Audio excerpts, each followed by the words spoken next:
자, 녹화 완료했습니다. 자,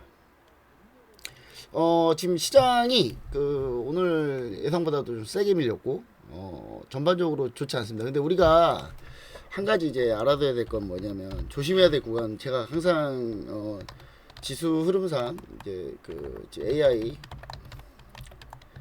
사이클에서 항상 조심해야 되는 게, 바로 브로드컴하고 오라클이 시적 발표할 때가 제일 조심해야 될 때예요. 시적 발표할 때. 주로 언제 시적을 발표하냐면요. 브로드컴하고 오라클 같은 경우는 분기, 그러니까 우리가 평상시 알고 있는 분기.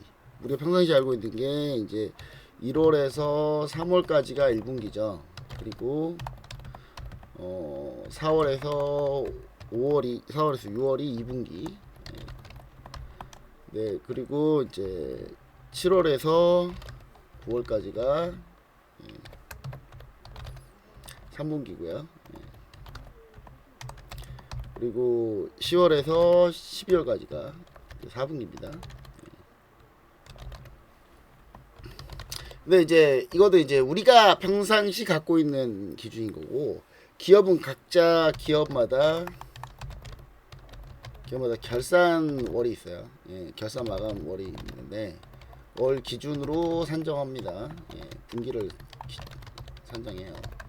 자, 이제 주로 이제 오라클하고 브로드컴 같은 경우는 3월, 6월, 9월, 12월 이때 발표한다고 보시면 돼요. 얘네는 이제 한 달 느리거든요.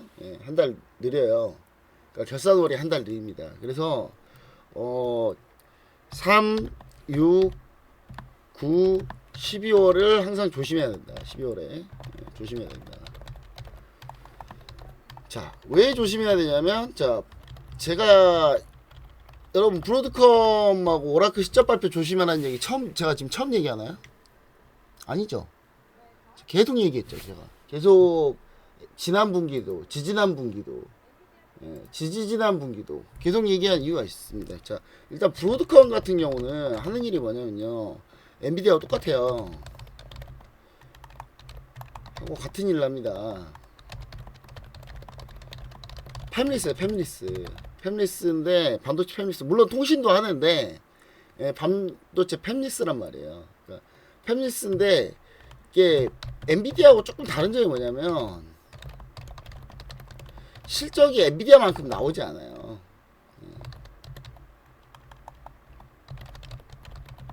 않는데 이제 AI 분위기에 편승해서 같이 가는 겁니다. 좀 더 고평가되어 있어요. 그러니까 엔비디아는 실적이 받쳐줘서 이렇게 올라오는데 브로드컴 같은 경우는 그렇지 않습니다. 그래서 브로드컴은 웬만큼 실적이 잘 나오지 않으면 항상 노이즈가 있어요. 실적 발표할 때. 그게 이제 브로드컴 특징이라고 보시면 되고요. 이런 회사가 뭐 있냐면, 이제 예를 들면 뭐 AMD도 있죠. AMD도 같은 일을 합니다. 근데 AMD 같은 경우는 CPU 쪽에서 나름대로 포지션이 있기 때문에 받쳐주면서 가는 그림인데, 브로드컴 같은 경우는 구글 TPU나 뭐 이런 거를 같이 이제 설계하고 하는 입장이란 말이에요. 그래서 이제 수익성도 조금 더 떨어지고, 그러다 보니까 브로드컴 시적 발표할 때가 상당히 조심해야 되는 구간이라고 계속 얘기를 드리는 겁니다. 그러니까 AI 쪽에서 엔비디아가 쭉 이렇게 실적이 잘 받쳐서 올라와서 기대감을 충족시켜 준다면, 브로드컴은 조금만 못하면 바로 안 좋아 보이거든요. 그렇기 때문에, 근데 주가는 많이 올라가 있고, 브로드컴 시가총액이 삼성전자보다 더 높거든요. 말이 안 되거든요. 이익은 진짜 지뿔도 없는데. 그렇기 때문에 사실 브로드컴은 우리가 그렇게 항상 조심해야 되는 구간 중에 하나고요. 그 다음에 오라클도 마찬가지고. 자, 오라클은 이제 하이퍼스케일러라고 하는데 그냥 데이터 센터 하고 있는 회사예요. 데이터 센터 회사입니다. 원래 물론 소프트웨어도 하고 하는데, 브로드컴도 소프트웨어도 하고 하는데, 오라클 같은 경우도 이제 사실 이게 제일 크고요. 그럼 이제 얘네가 하는 건 뭐냐면, 데이터 센터를 지어서 입점을 시키죠. 누굴 이점시킵니까? 누굴 이점시켜야 될까요? 구글 아니면 뭐 오픈 AI, 그 다음 뭐 있습니까? 예를 들어서 엔트로픽, 뭐 이런 회사들, 이런 회사들을 유치를 해야 돼요. 유치하거나 아니면 같이 데이터 센터를 같이 짓거나 투자 반반 나눠고 뭐 짓는다거나 뭐 그런 식의 일을 하는 회사들인데, 이게 문제는 뭐냐면, 오라클의 항상 문제는 뭐냐면, 투자금이 지금 대규모로 투자를 늘려놨기 때문에, 대규모로 투자를 늘려놨다는 얘기는 뭡니까? 그 데이터 센터를 짓는 거를 상당히 많이 여기저기 다 사업을 벌려놨단 말이야. 근데 돈이 빨리빨리 나간단 말이야. 근데 번 돈은 천천히 들어오고, 지금 그런 상황입니다. 그래서 이제 오라클 같은 경우도 상당히 좀 위험하다. 예. 이제 우리가 가장 이제 문제가 되는 포인트가, AI에서 가장 문제가 되는 포인트가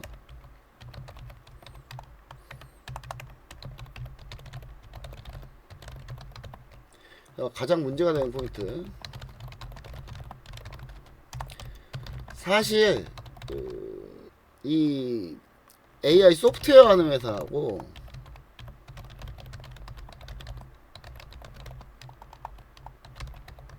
그 다음에 이 데이터 센터 하는 회사가 들이 돈을 얼마나 많이 버느냐가 중요해요.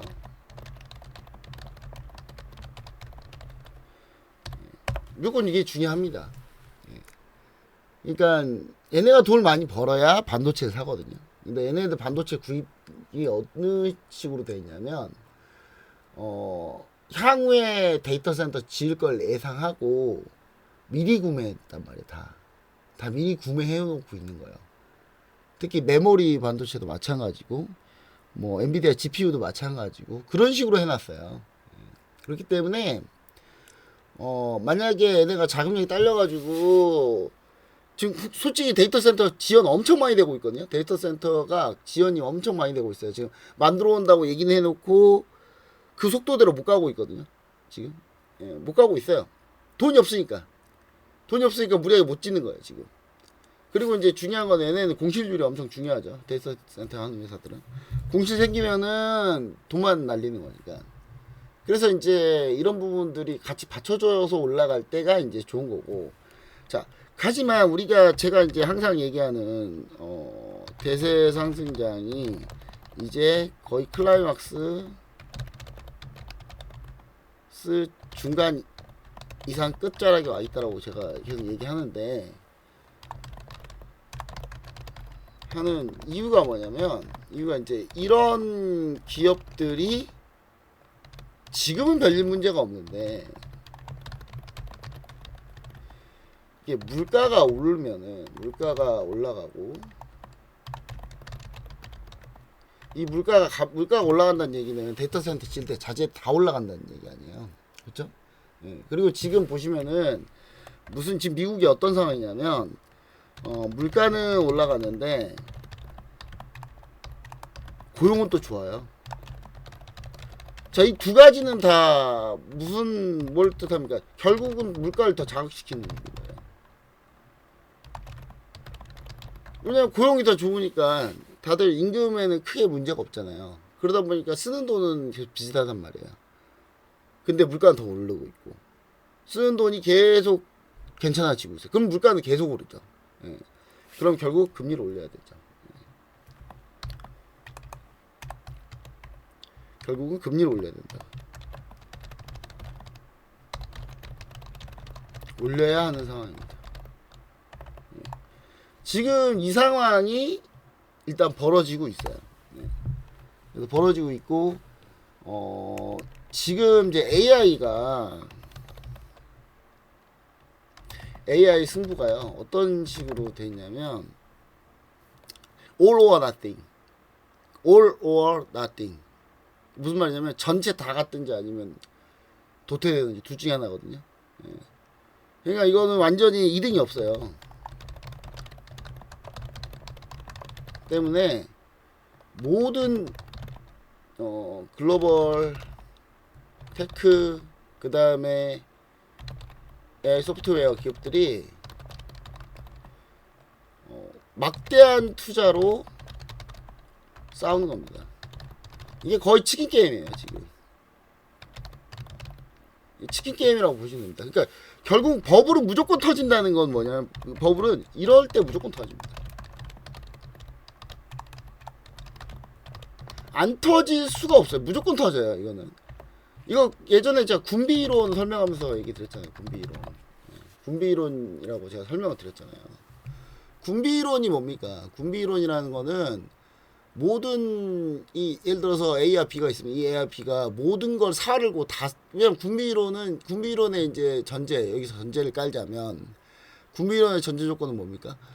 군비를 투자를 안 하면 진다는 거를 전제로 깐다면, 그러면 결국은요, 이 군비이론으로 따지고 보면 결국은 밀리면 끝나는 거예요. 그렇기 때문에 절대 안 밀리려고 어마어마하게 투자를 합니다. 어마어마하게 투자할 수밖에 없는 상황인 거고, 그러다 보니까 그렇게 어마어마하게 투자를 하게 되면 결국은 둘 중에 하나 죽을 때까지 계속 싸울 거니까, 그러면은 사실 서로 경쟁 안 하면 제일 좋거든요. 서로 경쟁을 안 하는 게 제일 좋은데 서로 경쟁을 안 하지는 못하죠 이제. 그렇기 때문에 서로 경쟁을 할 수밖에 없다. 그럼 서로 경쟁을 할 수밖에 없으면 결국은 버블이 한번 터질 수밖에 없다. 버블이 한번 터질 수밖에 없는 그런 상황이 온 겁니다. 그래서 터질 수밖에 없어요. 결국은 터질 수밖에 없는데, 제가 요 얘기는 이제 옛날에 다 했던 얘기들이고, 이제 요거하고 도대체 그러면 이제 함유라고 무슨 상관이 있느냐. 자, 저 같은 일개 필부도 이런 걸 예상하는데 다들 예상하겠죠. 어느 정도 다들 예상할 겁니다. 아직 마지막 한 방은 안 왔어요. 아직 마지막 한 방 안 왔다는 얘기는 뭐냐면, 이런 예상을 하는 사람이 거의 없어야 돼요. 거의 없어야 됩니다. 이런 예상하는 사람들이 바보가 돼야 돼요. 그러니까 아직까지는 그런 상황 아닌 거죠. 왜냐면 이런 얘기를 하는 사람들이 저 말고도 많이 있잖아요. 많이 있고, 이런 거에 대해 경계하는 사람들도 많이 있고, 경계하는 사람이 많이 있다는 얘기는 아직 끝자락에 온 거 아니거든요. 그렇기 때문에 여러분들이 이런 예상을 하는데 다 예상할 겁니다. 그렇기 때문에 아직 완전히 끝자락에 온 건 아닌데,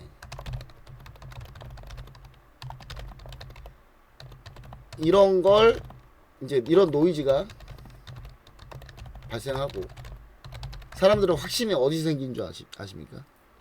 이런 노이즈가 발생했을 때 이런 노이즈를 극복해 버리면 더 확신에 차요. 그럼 이제 나중에 이런 얘기하는 사람들이 다 바보가 되는 거예요.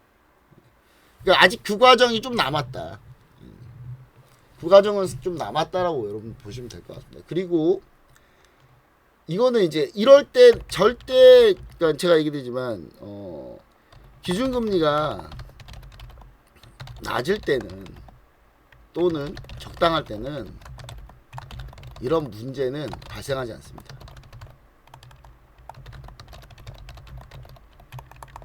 어느 때 발생합니까? 기준금리가, 시장금리가 높을 때 발생해요. 왜냐면 비용이 더 많이 들어가거든요. 훨씬 더, 예상보다 더, 예상하는 것보다 비용이 더 많이 들어가기 시작해요. 그러면 답이 없습니다. 그 뒤는. 자, 과거 한번 보죠. 과거 한번. 자, 과거 한번 보시면은 전부 다 기준금리가 높을 때입니다.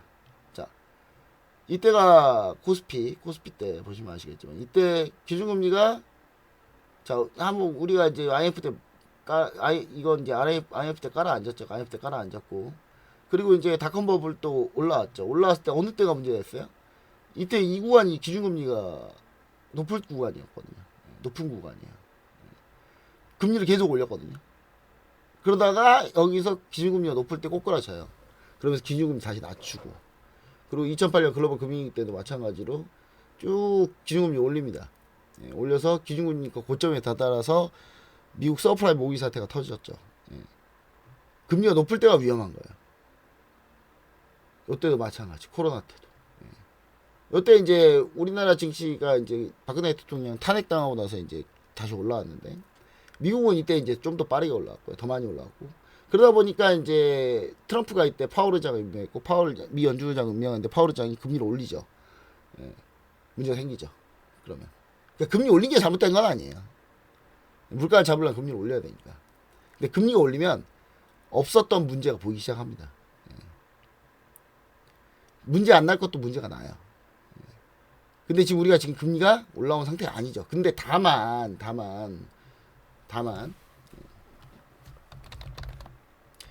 지금 환율 문제가 왜 생기냐면 결국은 기준금리가 올라갈 것으로 보고 있는 겁니다. 자, 기준금리가 올라갈 걸로 보고 있다. 자, 이건 금리 발작하는 상황이거든요. 금리가 발작되는 상황이에요. 자, 가장 취약한 거, 기준금리가 오를 때 가장 취약하다는 얘기를 제가 왜 드리냐면, 기준금리가 오르면 달러가 강해져요. 자금이 쏠립니다. 자금의 흐름이 달러로 쏠려요. 그러면은 웬만한 국가들은 괜찮은데 뭐 개발도상국이나 신흥국 같은 경우에 환율에 취약한 나라들, 브라질, 헤아라, 뭐 그 다음에 튀르키예 이런 나라들이 발작해요. 아르헨티나 이런 나라들 발작합니다. 그럼 조금만 올려도 바로바로 발작해요. 우리나라도 그와 비슷한 국가 중에 하나고. 근데 우리나라 뭐 그 정도 하이퍼 인플레이션 뭐 이런 나라는 아닌데, 그렇기 때문에 지금 원달러 환율이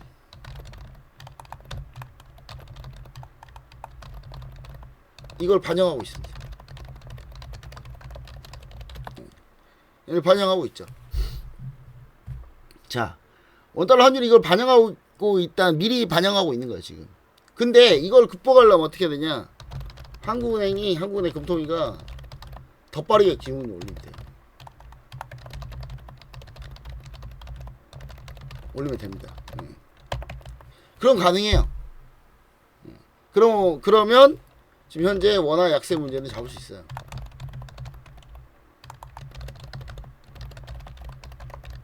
자, 원화 약세, 자, 금리가, 원화가 약한 건요. 누가 뭐래도, 어디서 뭐, 바보들이 하는 얘기들 여러분 듣지 마세요.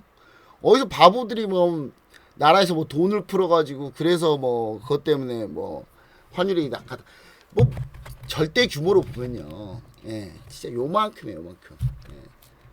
어디 잘 알지도 못하는 어린애들이 떠드는 헛소리거든요. 거의 멍멍이 짖는 소리인데, 예. 환율에서 가장 문제는 한미 기준금리 차이예요. 이거는. 예. 기준금리가 차이가 나기 때문에 그렇습니다. 자, 다시 한번 얘기하지만 미국이란 나라가 달러를 쓰는데, 달러가 기축통화인데 미국이 기준금리가 더 높은데 돈이 미국으로 쏠리지 한국으로 오겠냐고요. 당연한 거 아닙니까? 미국 은행에 맡기면 이자를 더 주는데 한국에 있는 은행에 누가 돈을 맡겨요? 특히 그 외국인이라고 생각해보세요. 맡기겠습니까? 자, 생각을 해보세요, 여러분. 자, SK하이닉스, 내가 삼성전자 SK하이닉스, 여러분이 삼성전자 SK하이닉스입니다. 돈을 왕창 벌었어요. 수십조를 벌었어요. 근데 그 돈을 멍청하게 원화로 바꿔갖고 옵니까? 어차피 미국에 또 다시 투자해야 되는데, 그럼 미국의 금리도 더 높은데 미국이?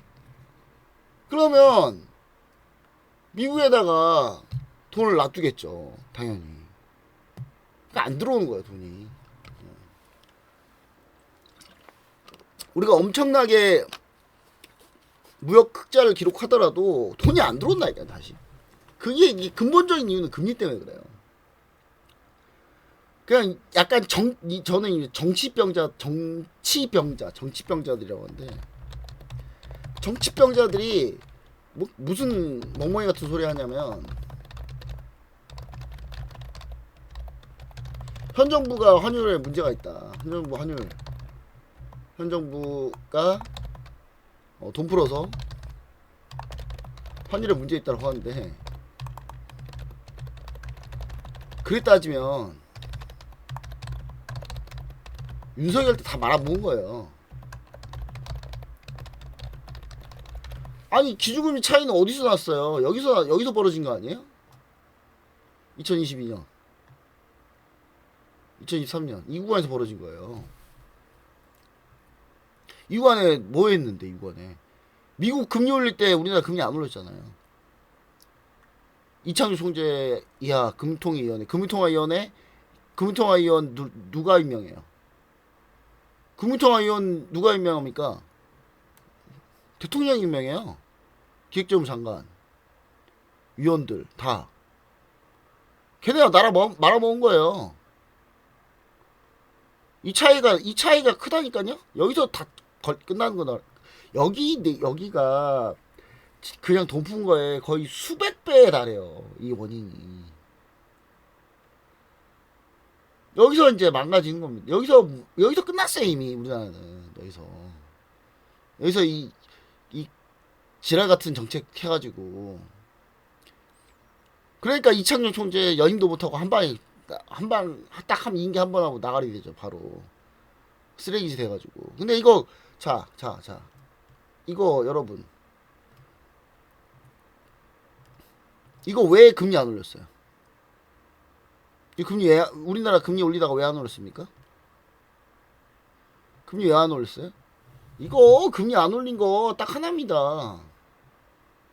그 못 올린 거 부동산 때문에 못 올렸어요. 부동산 때문에 집값 떨어지니까.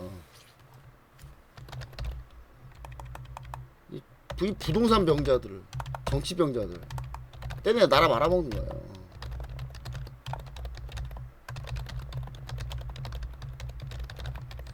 나라 말아먹고 있어요. 아니 여러분, 이번 선거 보면 알잖아요. 이번 선거 보셨어요? 이번 선거? 다 봤잖아요. 강남 3구, 그 다음 강동까지. 강동도 아파트 엄청 올랐거든요. 그러니까 아파트값 잡겠다고 하는데 안 뽑는 거야 절대. 우리나라 부동산은 망할 거야, 망하면. 우리나라는 아마. 용산, 한강벨트 거의 다 표 누구 줍니까? 오세훈 주잖아요. 부동산 되니까. 오세훈이 토지거래 허가제 잠깐 해제한 바람에 그때부터 집값 튀기 시작한 거예요. 이거 못 멈춘다니까요. 이거 멈추려면 금리를 올려야 돼요, 계속. 부동산에 무조건 직방 먼저 하십니까? 금리를 올려야 돼요. 금리 올리면 부동산 못 버팁니다, 절대. 근데 금리 왜 안 올려요? 그러니까 얘네들은 갑자기 험한 얘기 나올 것 같아서 제가 발언 자제하고 있는데, 얘네들은 기준금리 올리면 가계부채 때문에 나라 망한다 그래요. 때문이라고 해요.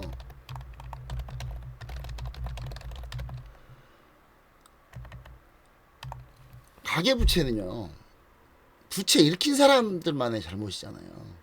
그들이 책임져야 되는 거 아닙니까? 근데 왜 부채도 일으키지 않은 사람들 같이 죽어야 되냐고. 그렇잖아요. 왜 부채도 일으키지 않은 사람들이 같이 죽어야 되냐고요. 왜?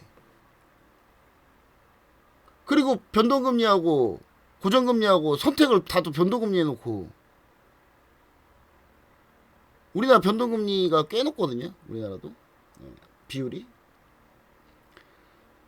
그러니까 변동금리 해놓으니까 가계제출 때문에 망한다고 하는 거. 그래, 이거 48만원 이렇게 얘기하고 사실은 부동산 때문이에요. 집값아 이 난리를 치는 겁니다. 저는 이번에 서울시장 선거 보면서 희망을 잃었어, 솔직히. 집값 잡겠다는 생각은 1도 없구나, 다들. 그러니까 얼마나 나이 든 사람들이나 마찬가지인데 얼마나 이기적이에요. 자기네 집값 안 떨어지 그러면 자기 아들 딸들은 나중에 뭐 잘 살 수 있을 거라 생각하고 그런 생각을 하나? 저는 이런 얘기를 하고 싶었는데 제가 진짜 이번 선거 보면서 진짜 그지 같더라고요. 진짜 하는 우리나라 하는 꼬라지들 보니까 사람들이 다 위선적이야.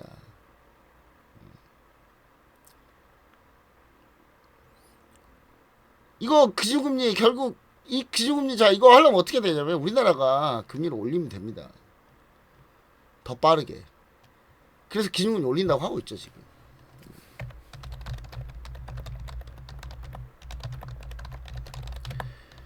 근데 그런데 왜 환율이 안 좋아요?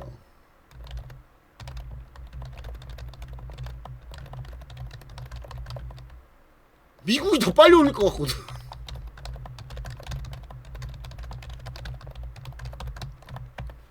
그러니까 우리가 예상보다 더 빨리 올려야 돼요. 훨씬 빨리 올려야 돼. 지금 이거 무조건 우리가 금리 미국보다 금리가 1% 이상 높아야 돼요. 기본적으로 1% 이상 높아야지 유지가 돼요 이게. 안 그러면 이게 안 된다니까요 절대로.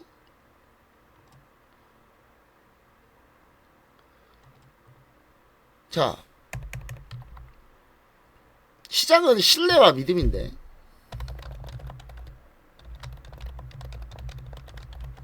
한국은행 통화정책이 한 방향으로 신뢰를 주면 기업들은 버티겠습니까? 해외 달러 놔두고 버틸까요? 지금 무슨 신뢰 얘네들은 무슨 신뢰를 줬어요? 아 원화가 들고 있으면 망한다는 신뢰를 준 거예요. 지금까지 계속 원화 들고 있으면 나라 망한 원화 들고 있으면 망한다. 달러 들고 있어야 된다는 신호를 준 거예요. 그래서 기업들은 수익자금 해외 달러 환전 안 하죠. 그러니까 근데 이번에 만약에 우리가 더 빨리 올리고 정부 그 한국은행 금통위 통화정책 의지가 강하면 해외 달러 수익 환전을 하겠죠. 수익 환전을 달러에서 원화로 하겠죠. 왜냐면 손해보기 싫을 거 아니야 자기들도.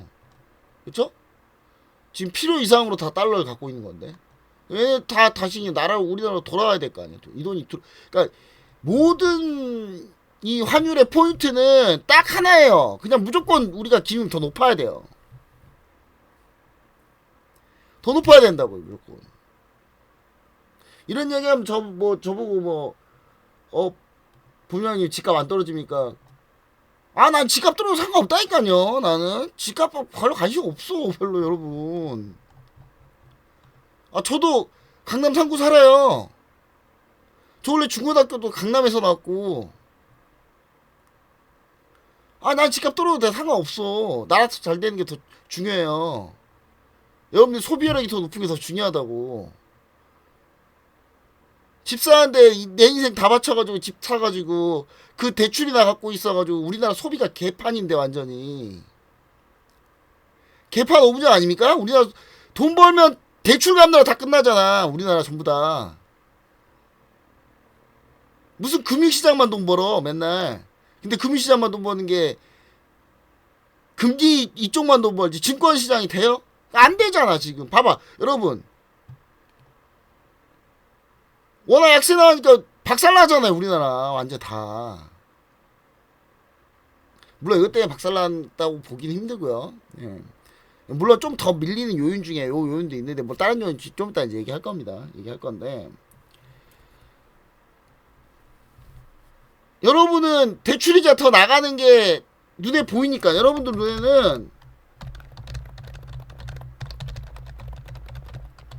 눈에 보이니까 싫을 거야 아마. 근데 제일 멍청한 거야 이게. 제일 멍청한 거예요. 환율로 피해보는 거는 생각도 못하고 있어. 가랑비 어쩐다고. 이게 더 큰데 이 돈이 더 많이 나가는데 지금.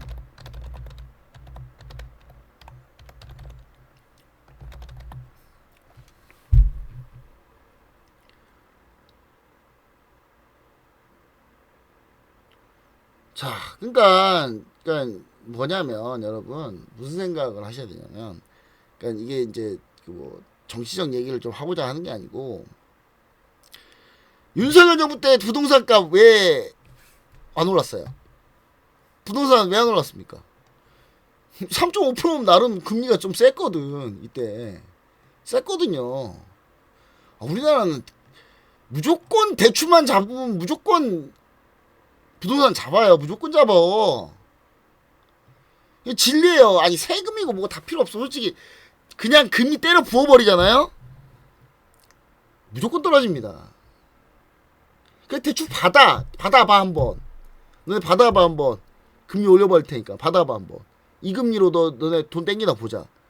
무조건 떨어져요. 그러면. 이미 느꼈잖아요. 그래서 지금 환율이 이 기준금리 차이 이유가 제일 크다. 자, 그리고 이제 오늘 이제 외국인 투자자들이 이제 오늘까지도 매도하면서, 자, 제가 이거는 미리 얘기했죠. 자, 최소 금요일까지, 자, 4일부터 망가졌죠. 4일부터 삼성전자 SK하이닉스 4일부터 무너졌죠. 그쵸? 예. 4일부터 꺾기 시작했잖아요. 징조가 3일날 보였고, 그쵸? 예.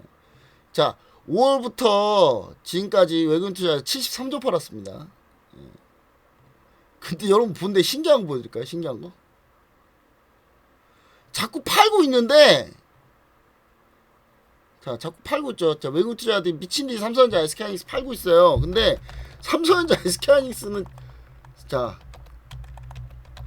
삼성전자 SK하이닉스 외국인 지분율은 변화가 없어. 변화가 48%야. 그대로 또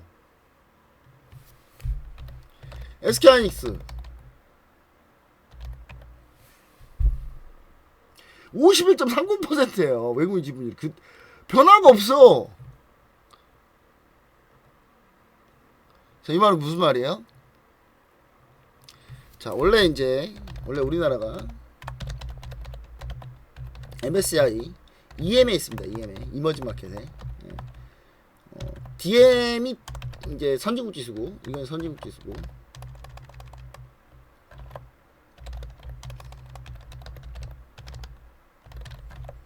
지수에 있습니다. 그리고 DM이 이제 선진국 지수고요. 자, MSCI EM인데 EM에서 우리나라 비중이 얼마 안 돼요. 자, 이머징 마켓에서 제일 센 데가 어디예요? 중국, 인도, 한국, 대만인데. 참고로 중국은요, 아직 상장 못한 기업들이 수천 개입니다. 중국은 꽝시 문화가 있어가지고 상장하는데 더럽게 오래 걸려요. 그러니까 오죽하면 중국 기업들이 상장하기 너무 빡세니까 우리나라에서 상장하잖아. 위니푸드 뭐 이런 회사 다 중국 회사잖아요. 걔네들이 중국 상해나 신천에서 상장하면 되는데 왜 우리나라에서 상장합니까? 너무 오래 걸리니까. 그러면은 중국하고 인도 시장이 자금이 비중이 더 많아야 정상이에요. 계속 많아져. 우리나라 계속 줄여야 돼. 비중으로 따지면 100이라고 따지면 절대 금액은 늘어나긴 할 수도 있겠지만 전체 100%라고 따지면 중국은 상장회사들이 계속 나오다 보니까 이걸 계속 늘려줘야 될 거 아닙니까? 중국 비중 계속 늘어나는 거예요. 인도 비중도 인도 경제가 계속 성장하고 있으니까 늘어나는 거고, 한국 비중을 줄여야 되거든요. 근데 원래 비중이 7, 8%만 될 게 갑자기 주가가 올라가지고 이게 이 비중 20%가 돼버린 거야. 그래서 계속 매도하는 겁니다. 그래서 외국인 투자자들이 계속 매도하는 거예요.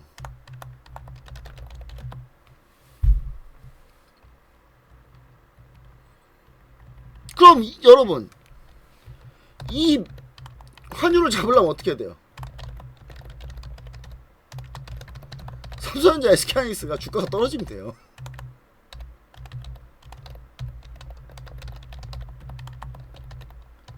떨어지면 됩니다. 아주 간단한 이치예요. 떨어지면 얘네 안 팔아요. 지금 뭐가 문제예요?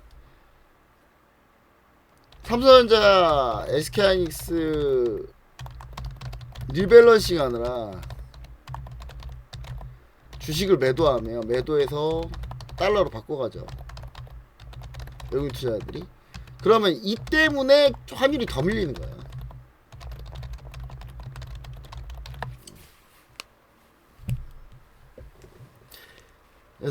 그래서 방법은 뭐다? 금리를 올려버리잖아요. 그리고 상구은행에서 금리를 이번에 한번 올리고 0.25 25bp 올린 다음에 계속 올릴 거라고 사인 줘버리잖아요. 외국인 투자 다시 들어옵니다. 다시 들어요. 원화가 강세인데 금리 올리면 끝나요. 이거는 다. 이 모든 문제는 금리 올리면 끝나는 문제예요. 다. 자, 금리 올리면 끝나는 문제고 금리 올리면 다 행복해집니다. 물론 대출 받는 사람 이자는 늘어나겠죠. 각오해야지. 감안해야지. 충분히. 그거 말고 물가에서 날리는 돈이 더 많은데. 근데 물가의 속성은 또 있습니다. 물가의 속성이 뭐가 있냐면 물가 속성이 한 번 올리는 건 쉬워도 오르는 건 쉬운데 떨어지는 건 쉽지 않습니다.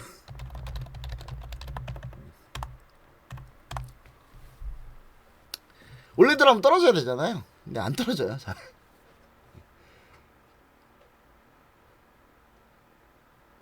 그래서 이제 금리가 인상되면 왜 원화가 강해진지 메커니즘 모르세요? 그럼 나 지금까지 뭐 설명한 거야? 지난번 환율 금리 파트 제가 교육 강의 올린 거 안 보셨나 보네. 자 그냥 간단하게 얘기할게요. 자 예를 들어서 이제 얘가 한국, 얘가 미국이에요. 그럼 이제 우리가 기준금리 올리잖아요. 자, 금리 올리면 은행 대출이자 대출금리 올라가고 예금금리 올라가죠. 예금금리 올라가고 대출금리 올라가면 예금금리 올라가면 예금 하려고 하고 대출금리 올라가면 대출 안 받으려고 하죠. 그럼 시장에는 돈이 적게 나오죠. 시장과 은행에 돈이 어디가 쏠려요? 은행으로 돈이 쏠리잖아요. 그렇죠? 시장에 나와 있는 돈이 적죠. 원화가 적어지는 거잖아. 원화가 적어지면 어떻게 돼요? 가치는 올라간다. 끝. 됐죠? 네. 너무 쉽지 않습니까? 이렇게 이해하셔야 돼요, 무조건. 이렇게 이해하셔야지 이해가 되는 겁니다, 여러분. 자, 그래서 결론은 뭐냐면 하여튼 쉽게 될 것 같진 않다. 자, 그럼 이제 지금까지 이제 좀 뭐 개인적인 생각을 얘기했다면 이제 방향이나 뭐 이런 거 좀 이런 걸 얘기합시다. 예, 제가 약간 흥분해가지고 좀 열받아가지고 좀 한마디 했는데, 자, 첫 번째, 자, 그 외환당국 개입하겠죠. 일단 외환당국 개입할 겁니다. 예. 결국 외환당국 개입 안 할 수가 없게 됐어요. 개입합니다. 자, 개입하는데 아마도 실질적으로 개입해줘야 구두 개입 말고, 예. 실질적으로 개입을 해야 원달러 환율이 늘 거예요 아마. 근데 이거 타이밍 볼 겁니다. 타이밍. 예. 왜냐하면 정책 효과가 있어야 되거든요. 정책 효과가 있어야 됩니다.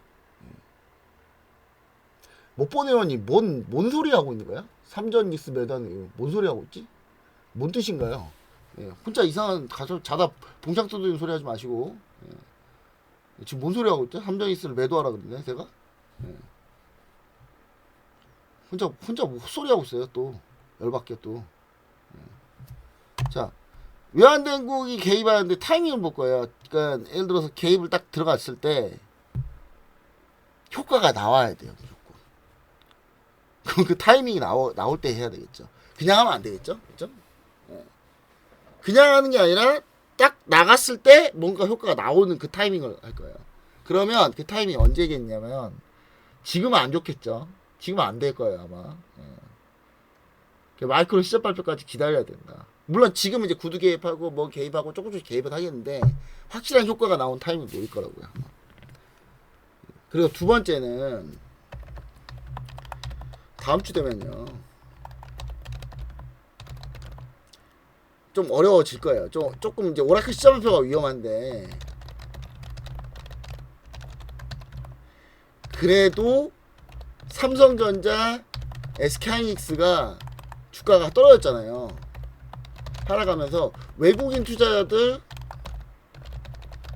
매도 부담은 덜해요 이제. 그러니까 얘네는 그러니까 주가가 올라야 주가가 오르면 계속 매도하는 수밖에 없다니까요 무조건. 그러니까 주가가 떨어져야 매도를 안 해 얘네는. 여러분 주가가 떨어져야 매도를 안 합니다. 주가가 떨어져야 매도를 안 한다니까요.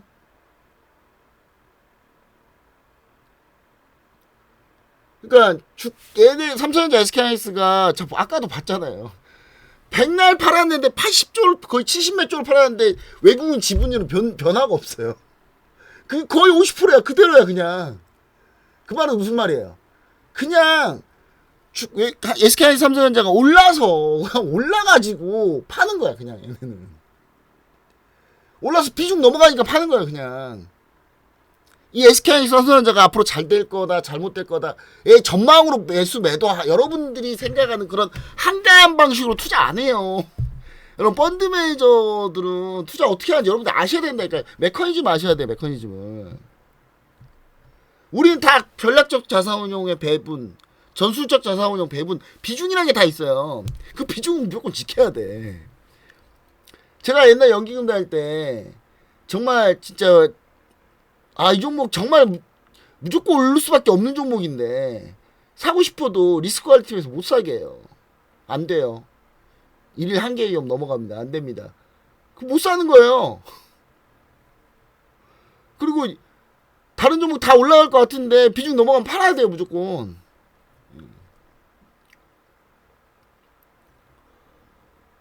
그런 메커니즘을 이해를 하고 보셔야 돼. 이해하고. 그거 이해 안 되면 지금 이 상황이 이해가 안 돼 전혀. 아니 SK하이닉스 삼성전자가 이렇게 좋다는데 왜 맨날 팝니까 외국인 투자. 지들도 팔고 싶어 팔까? 팔기 싫을 거예요 아마. 어씨 더 갈 것 같은데. 그러니까 SK하이닉스 삼성전자 마찬가지인데 이제 그런데 이제 문제가 여기서 문제가 뭐냐면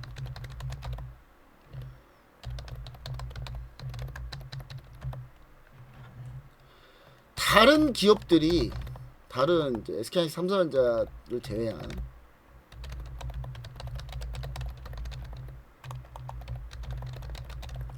나머지 기업들이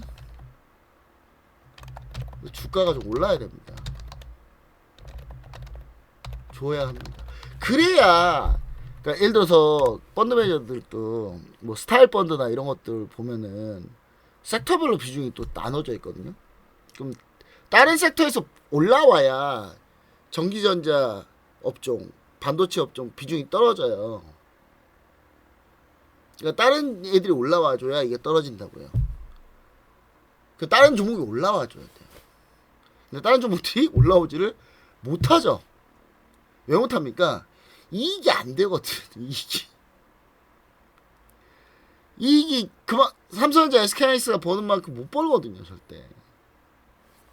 여러분 삼성전자 여러분 또 하나 제가 한번 예언 하나 해볼까요? 자 SK하이닉스 1분기 영업이익이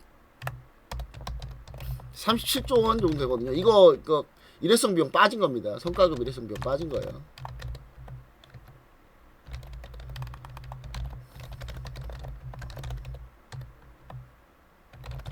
자 37조 원이거든요.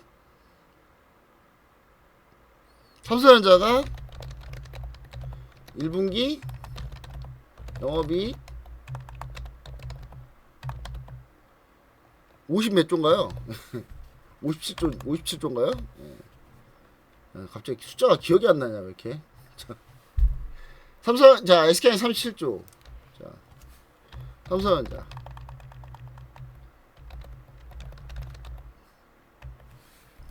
삼성전자가 57조인가 그럴 건데 57조 맞네. 네. 2분기 얼마 나올 것 같습니까? 삼성전자 2분기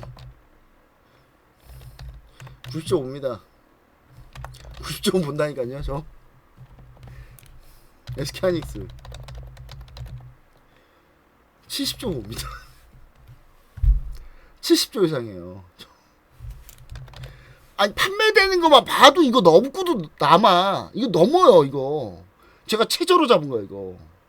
물론 FN가디나 이런 데는 좀 더 보수로 잡혀 있는데 저는 이게 최하라 본다니까. 이게 최하예요. 두 기업 합쳐서 영업이 160조예요. 나머지 기업들 삼성전자 SK 빼고 나머지 기업들 다 합쳐도 100조가 안 될걸? 아마? 그러니까 답이 없지 이게 시장이. 그러니까 이런 시장이 될 수밖에 없다라는 사실을 여러분들이 그냥 어떻게 해야 된다? 그냥 받아들여라. 네, 받아들여라 그냥. 받아들여야 됩니다. 방법이 없잖아요. 아니 정확히 얘기하면 주식규모 뭡니까? 이익이 나와야 이익이 함수잖아요. 결국 주가는 이익이 안 나오는데 주가만 올라가는 건 그게 더 웃긴 거지. 그걸 바라는 게 웃기는 거예요, 여러분. 근데 우린 바라잖아. 왜 바래요, 우리는? 그래도 세상은 공정하다 생각하거든. 삼성전자 SK하이닉스가 90조 70조를 보는 동안 못해도 반도체 소부장들은 그래도 벌겠지. 얘네도 많이 벌겠지. 그래도 얘네들은 벌 거 아니야. 얘네도 조금 더 벌 거 아니야. 못 벌죠. 근데 이익 성장률 상대가 안 되죠. 상대가 됩니까? 자, 똑같은 기준으로 한번 해봅시다. 자, 여기 보세요. 자, 삼성전자가 전년 동기로 보면요. 전년 동기로 몇백 퍼센트, 이게 몇백 퍼센트야 도대체. 전년 동기 6월달 2분기가요. 4조 6천억이었어요. 영업이익이 4조 6천억. 20배 나오 20배. 그럼 자, 하나마이크론. 삼성전자하고 운명 공동체라는 하나마이크론 봅시다. 끼케야 얘네 뭐야? 끼케야 2배 3배 나오는 거예요. 보이세요? 얘네도 한 20배 30배가 나와야 될 거 아닙니까? 공정한 세상이면 여러분들 공정한 세상이라고 생각해 봐봐요. 이게 20배 30배 나와야 되겠죠? 그쵸? 안 나와 절대. 그럴 리 없어요 절대로. 2배 3배 나오는 거야. 3배 나오는 거야.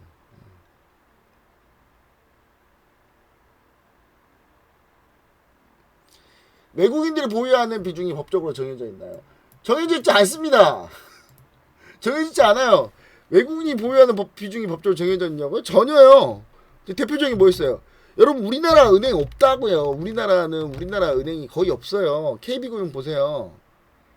외국인 지분율 몇 %예요? 75%, 75%. 이거 여러분 국민은행이 우리나라 은행인지 알죠, 여러분들? 우리나라 은행 아니에요. 외국 은행이야, 여러분들. 외국은행이라니까요. 국민은행이. 이거 막 하나은행은 다 외국은행이에요. 다 외국은행. 외국인 지분이 더 많아. 법적으로 제한되어 있는 건 없습니다. 예. 근데 펀드들이 왜 그럼 펀드들이 지금 질문이 하나 올라와서 그러는데 왜 펀드들이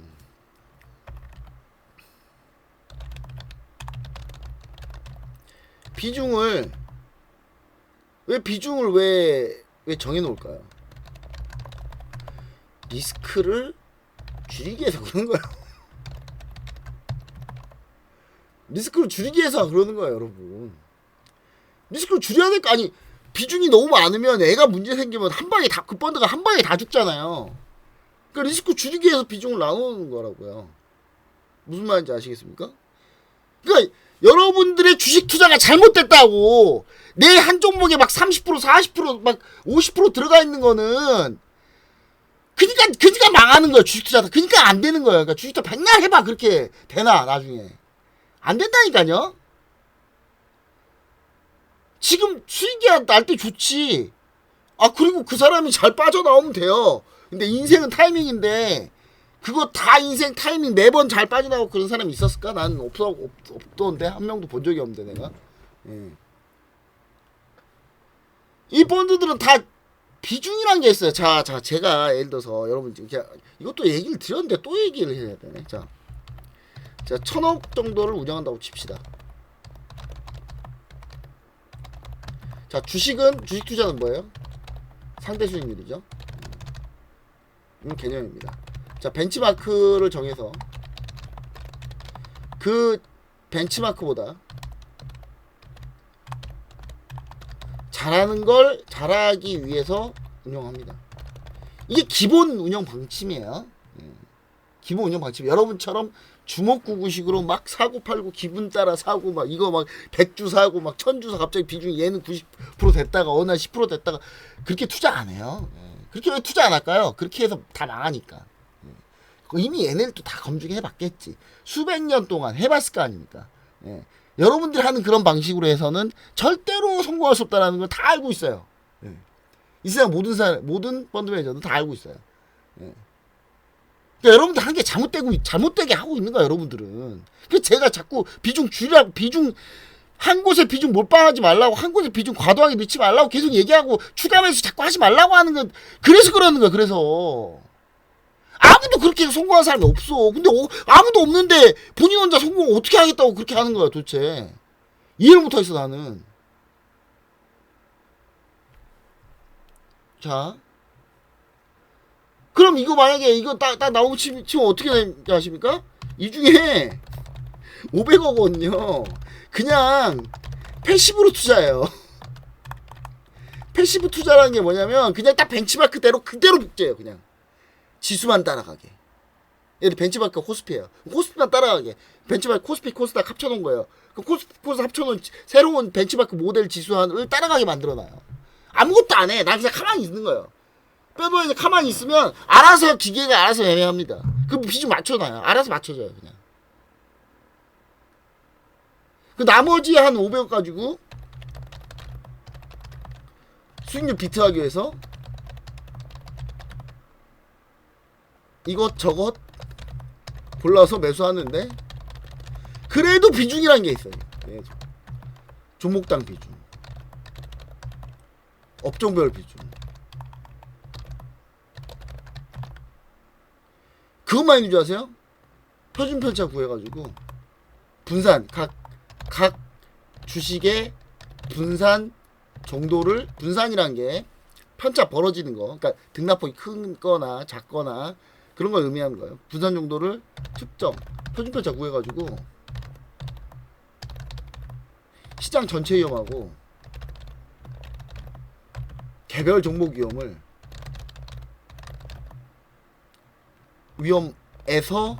시장 전체 위험, 개별 종목의 위험들을 전부 다 측정해서 관리합니다. 이것만 하는 줄 아세요? 1일 VAR이라고 한계 허용 위험 같은 것들을 숫자로 만들어놔요.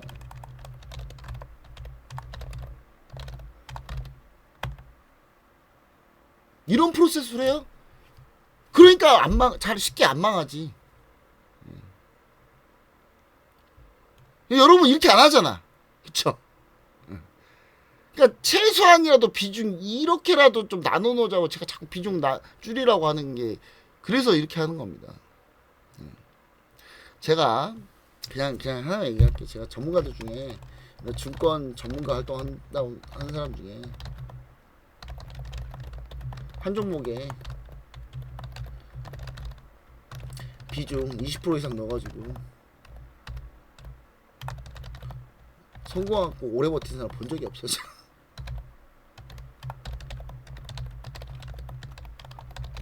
본 적이 없습니다. 본 적이 없어요. 있으면 데리고 와봐요. 아무도 없어, 아무도.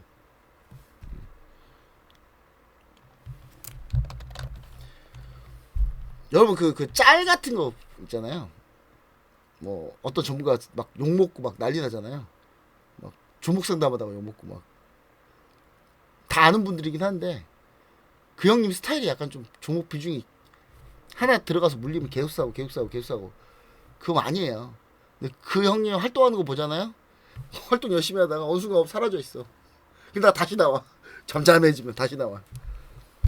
그런 사람들하고 맨날 해보세요. 돈 버는지 절대 못 벌어요. 왜냐?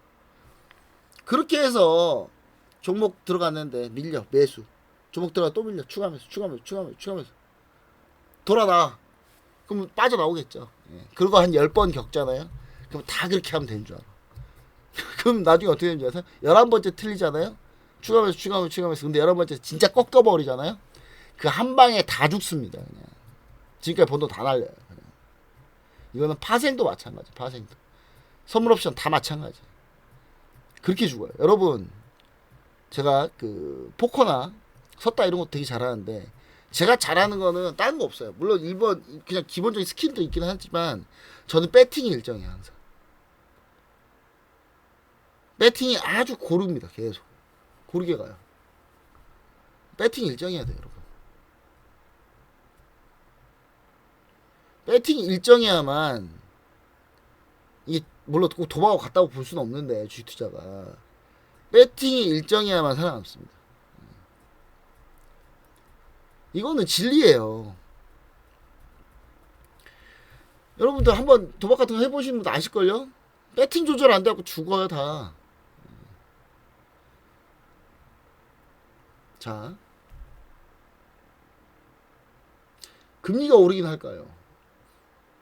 신용성 총재가 금리 올린다잖아요. 다음 달에 금리 올린다잖아요. 근데 이 환율이에요. 더 올리지. 안 올릴 것 같습니까? 더 올리지 이제. 이 환율이면 하여튼 그냥 받아들여라. 그냥 우리 사람 공정하다 생각하는데 공정하지 않다.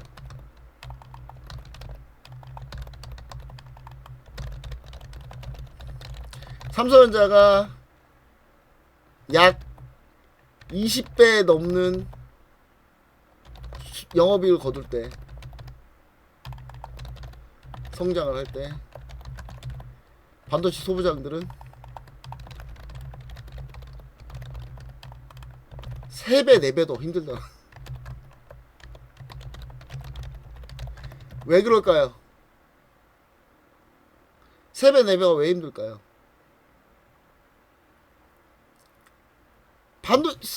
제가 우리나라 산업구조 얘기해줬죠. 우리나라 산업구조가 어떤 구조예요? 중소기업들이 원자재를 수입해서 1차로 가공해서 대기업에 납품하고 대기업이 그걸 받아서 최종재를 수출하잖아요. 대기업이 단가 후려쳐버리면 답 없어요. 대기업이 단가 후려치면 답이 없지. 방법이 있겠어요? 이 중에 제일 싼 거 선택할 거야. 그래버리면 답이 없지. 그니까 자꾸 내가 삼성전자 노조 욕하는 이유가 그래서 욕하는 거예요. 니들이 그렇게 돈 버는 게 단지 니들이 잘나서 돈 번 게 아니다. 밑에 협력업체들하고 같이 살 생각을 해라. 제발 좀. 영원할 것 같냐고 이게. 이게 영원할 것 같습니까 이게? 저도요 한때는 여러분 저도 한때 30대 중반에 제가 세상에 제일 잘난 줄 알았어요. 저도 돈 그때 어마어마하게 벌었거든요. 진짜 30대 중반 후반 때 후반 초까지였는데 진짜 월 1억 그냥 찍었어요. 그냥 1년에 성과급만 보너스만 5억 이하면 저는 올해 망했다 생각했어요. 근데 그게 영원할 것 같습니까? 영원하지 않아요 절대. 이게 올라가는 게 있으면 내려가요 나중에. 내려가면서 그때 겸손해지더라고요. 저도. 내려가니까 세상이 이런 거구나. 그러니까 저는 삼성전자나 SK하이닉스가 그러니까 지금 반도체 소부장이 안 가는 이유가 그래서 안 간다.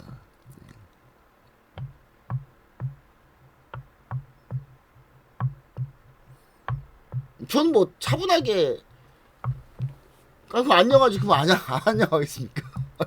아니 여러분 그 돈을 적당히 벌면 많이 안 남거든요. 근데 어마어마하게 벌잖아요. 쓰다가 지쳐서 놔둬도 남아요. 어느 순간 잔고 얼마인지도 몰라. 여러분 여기 계좌 정보 보면 제 현금 자산 있거든요. 기본 앞자리가 10억대예요. 여러분 현금 자산 한 10억대. 그냥 금융 현금만 자산만 10몇 억이에요 지금. 이거 차마 못 보여주겠는데.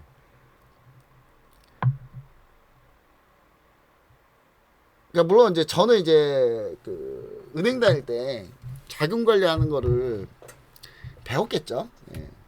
그래서 뭐 처음에 돈이 얼마가 있으면 그 돈의 얼마를 CMA에 넣어야 되고 CMA 얼마가 내 월급의 몇 배 정도가 있어야 되고 그리고 내 보험에서 뭐 내 예를 들면 뭐 소득공제 되는 거 그다음 비과세 되는 거 이런 거 한도 끝까지 다 해놓고 그런 걸 젊을 때 해야 돼요. 젊을 때 싹 다 세팅이 끝나야 돼. 그래야 나중에 그나마 편해요. 근데 이제 제가 이제 그 얘기를 이제 하려고 해요. 하박 소부장 얘기 이제 하려고 하는데, 예. 자, 그러니까 제 얘기는 무슨 얘기냐면, 그러니까 제가 돈 쪽 누구보다 더 잘하니까 은행 다니고 뭐 다 했으니까 이제 누구보다 잘하지 않겠습니까?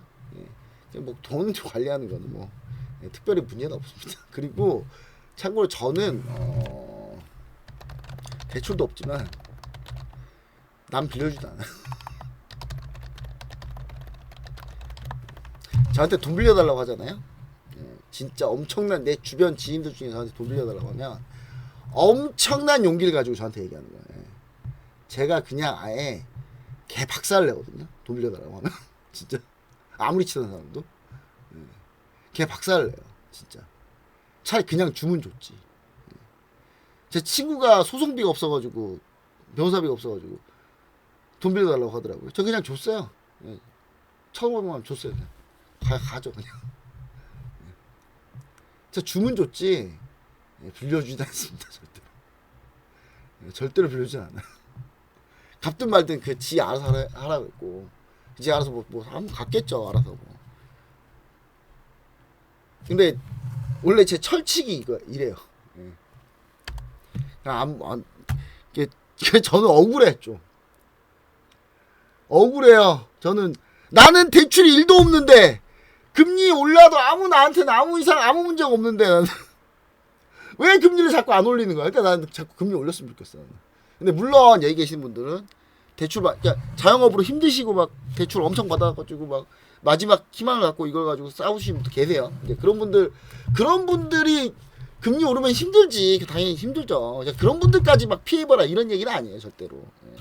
그냥 어느 정도의 우리나라의 경제 상황에 맞는 기준금리가 필요하다. 이 얘기를 하는 겁니다. 제가.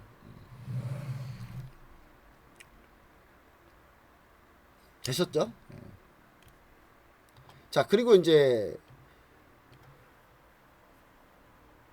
자, 여튼간에 자 이제 그만합시다. 자, 여튼간에 자 우리가 지금 현재 그 시장이 이제 바지도 소부장이 자 바지 소부장이 이제 그럼 못 가는 거냐? 그렇지 않다고 봅니다. 이제 모든 종목이 다 갈 수는 없는데 그렇지 않다. 자, 문제는 뭐냐면 이제 그럼 어떤 종목이냐는 건데 오늘 이제 VIP 분들은 이제 다시 한번 죄송해요. 예, PSK가 와 PSK 너무 일찍 팔았다. 아 진짜 이거 너무 죄송해요 진짜. 예.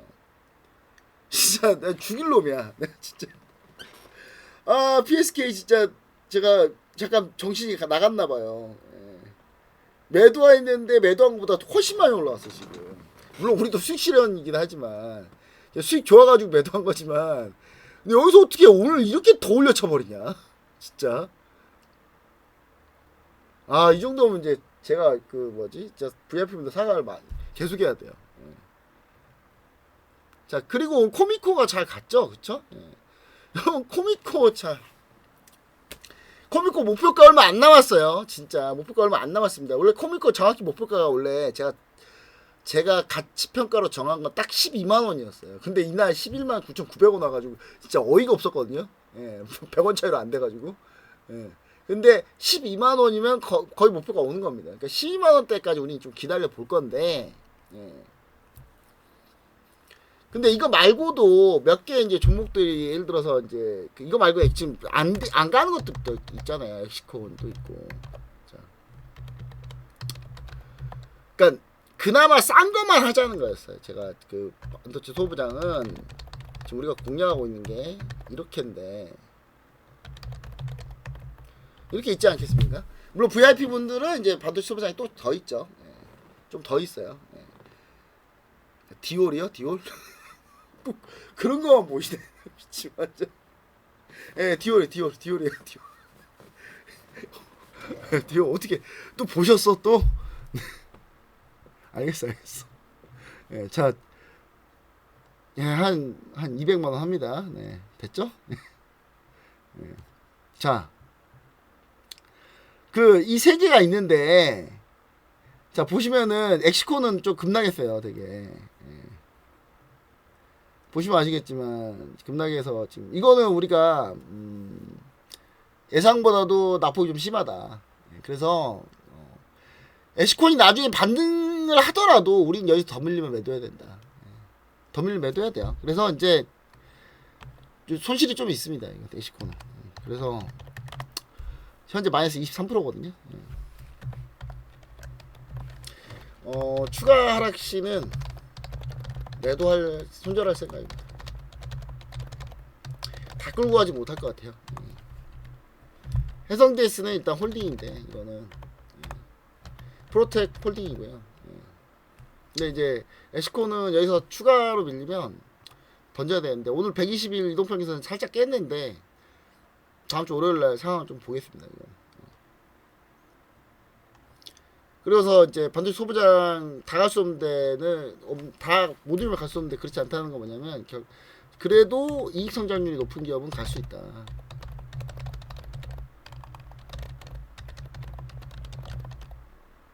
높고 턴어라운드 하는 기업들은 전부터 갈 수 있다.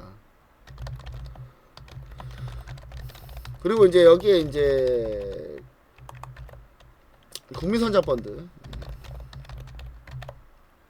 같은 게 이제 좀 추가가 되면 하나마이크론도 있네요. 죄송해요. 하나마이크론 빼는 겁니다. 죄송합니다. 그래 으스그스 어피시처럼 이런 도움되는 채팅을 좀 해주세요. 좀 이상한 거 물어보지 말고 좀 도움되는 채팅을 해주세요. 왜 자꾸 이상한 거 물어보고 그래. 자, 하나마이크론은 현재 지금 우리가 최초 공략가보다는 지금 현재 수익 중이에요. 그래도 최초 공략가보다 아직도 수익 중이야. 하나마이크론 수익 중이고 해성DS가요 우리가 공략한 가격보다 약간 손실로 전환됐네. 손실 전환이네요. 6% 마이너스 6%. 해성DS 마이너스 6%.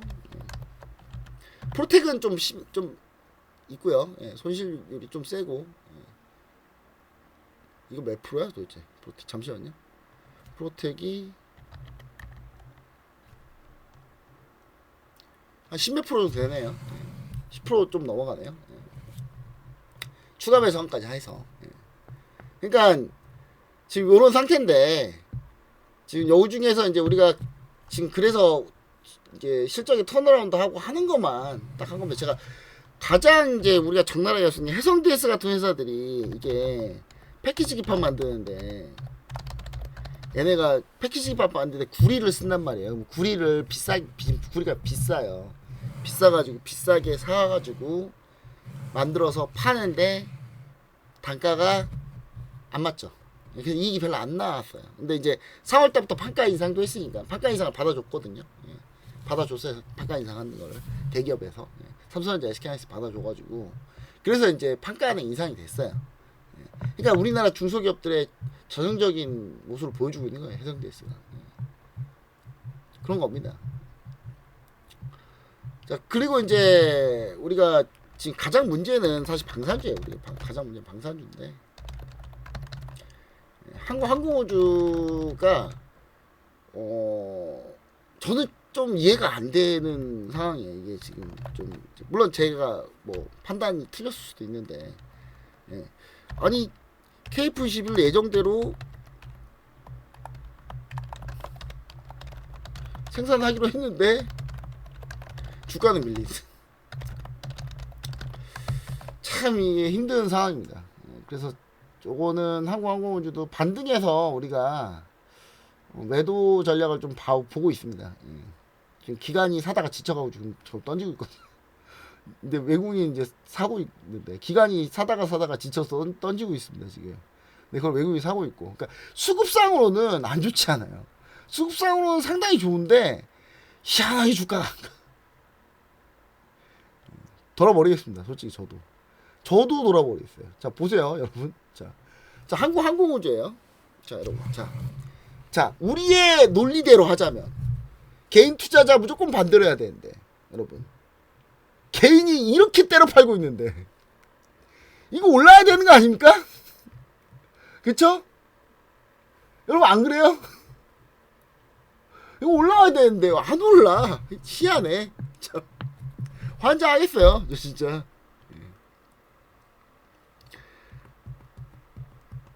자 그리고 이제 뭐 하나에어스페이스는 매수 타이밍 다시 잡아드리고, 하나 시스템은 그러니까 하나그룹이 전부다요.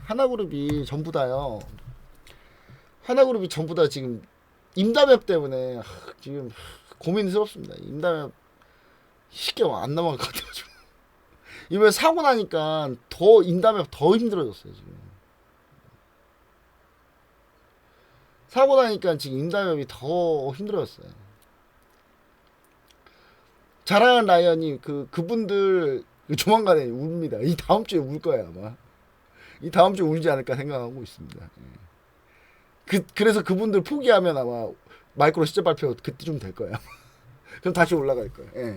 포스코 인터내셔널은 제가 이제 딱 하나 얘기 드리자면 포스코 인터내셔널은 다음 분기 시작 발표에서 승부 보겠습니다.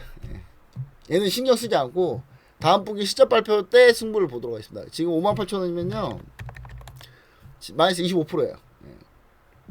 25%입니다. 자, 이거 다음 분기 시작 1분기 시작 발표 때 한번 보여줬기 때문에 아마 2분기 시작 발표 때가 좀 세게 나올 가능성이 있다. 지금 예상치도 깨놓거든요. 이게 만약에 맞다면 주가가 시총 10조 원은 말이 안 돼. 진짜. 시총 10조 원은 진짜 말이 안 된다.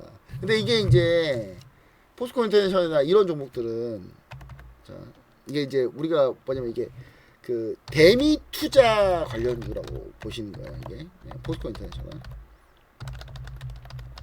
LNG니까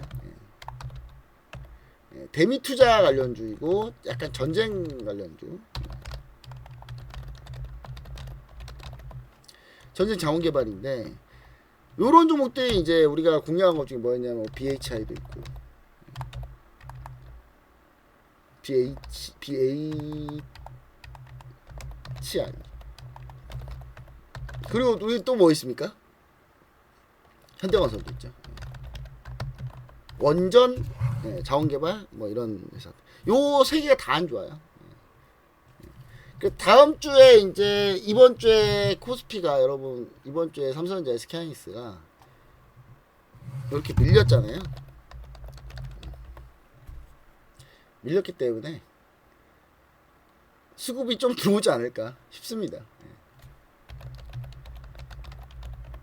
SK하이닉스 삼성전자가 좀 더 밀어준다면 그러면 이제 제가 봤을 때는 근데 이거 올라오면 개인 투자 팔 거야 아마. 팔아서 빨리빨리 못 올라갈 거야 아마 팔아서 아마 빨리빨리 올라오지 쉽지 않을 겁니다. 자, SK하이닉스 같은 경우는 보시면 아시겠지만 22동 평균선에 자, 22동 평균선 조정이요. 지워버리겠습니다. 자, 22동 평균선 조정이 이때 말고 이때가 언제냐면 이때가 4월 9일 이후에 지금까지 단 한 번도 22동 평균선 조정을 준 적이 없는데 지금 처음 줬어요. 그래서 뭐 마이크로 시점 발표 때는 어차피 다시 반등할 건데 실적이 가시화되면, 그러니까 다음 주에 SK 삼성전자를 여러분들이 만약에 비중이 없다라면 다음 주에 막 사는 게 아니라 오라클 시점 발표 전후 해가지고 분할로 쭉 깔면은 될 것 같아요. 제가 봤을 때 스페이스X 상장까지 딱 거기까지만 넘어가면 되거든요. 다음 주가 좀 지뢰밭이긴 해요. 스페이스X 상장 돈 다 골로 빨릴 거고 돈 개인 투자들도 다 할 거예요 그때 아마. 돈이 그때 또 몰릴 거야 말이에요. 돈 자금이 빌 거예요 아마. 그리고 지금 환율이 안 좋은 거 중에 하나가 스페이스X 상장도 있어요 여러분. 스페이스X 상장 때문에 지금 우리나라 원화자금 개인 투자자들 원화자금도 지금 스페이스X 주식 살라고 대기하고 있단 말이에요 지금. 여러분은 대기 안 하고 계세요? 왜 나는 남일처럼 얘기하지 이걸? 여러분들 중에서도 스페이스X 나오면 살라고 준비하는 분 계시잖아요. 그러니까 그게 환율의 그 부분도 있습니다. 그 부분도 있고. 그래서 대형주들이 상장하게 되면 자금이 일시적으로 빕니다. 그거 좀 감안하셔야 되고요. 그러니까 우리가 지금 방산주가 제일 힘든데 방산주가 하나시스템 하나그룹 자체가 임담의 이슈가 있습니다. 당분간 쉽지 않을 것 같습니다.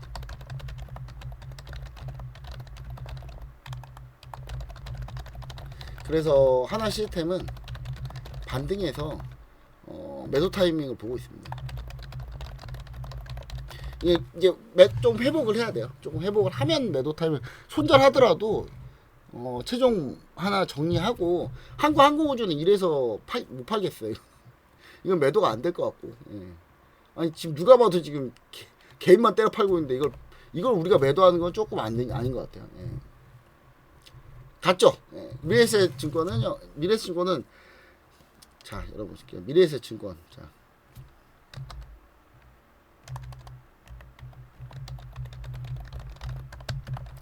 자 스페이스X 상장 이후에도 봅니다. 심지어.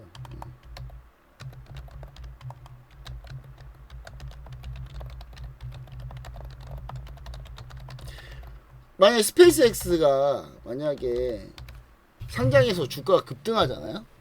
그럼 미래에셋증권은 지금같이 계속 올라가요. 그쯤 되면 2분기 시작 발표 나옵니다. 얘가 매도 타임입니다.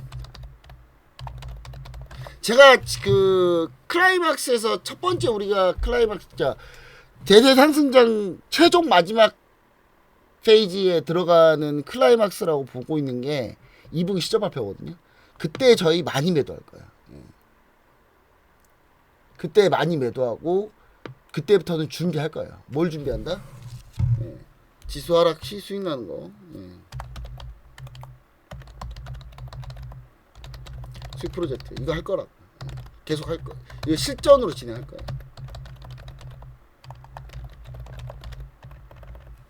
언제? 이게 어느 타이밍? 2분기 시작 발표 이유입니다. 준비하고 있는 거예요, 우리 지금. 그렇죠. 7월이 넘어가죠. 한 7월, 8월 그 사이에 우리가 하나씩 정리할 거야 이제. 삼전 익스는 들고 있을 거예요.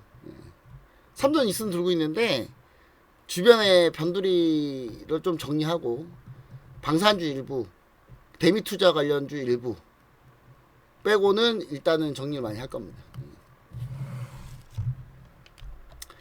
그리고 이제 그 중요한 거는 이제 요게 이제 실전으로 예정인데, 그래서 이제 여러분들한테 필요한 게 ETF, ETN, ETP에 대한 투자가 필요하고, 그래서 이제 제가 계속 얘기를 드리고 있었던 거예요 지금까지. 자, 한번 끊고 그 뒤에 교육 들어갈게요. 한번 끊고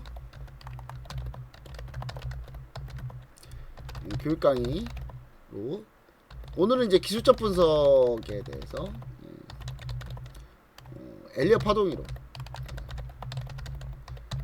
뭐 다우 이론 뭐 이런 거 하겠습니다. 예. 별로 뭐 중요한 건 아니에요. 별로 중요한 건 아닌데 엘리엇 파동 이론 좀 재밌을 수 있습니다. 예. 그거 할 거니까 이거 좀 보시면 좋을 것 같습니다. 자, 잠시 쉬었다가 가도록 하겠습니다.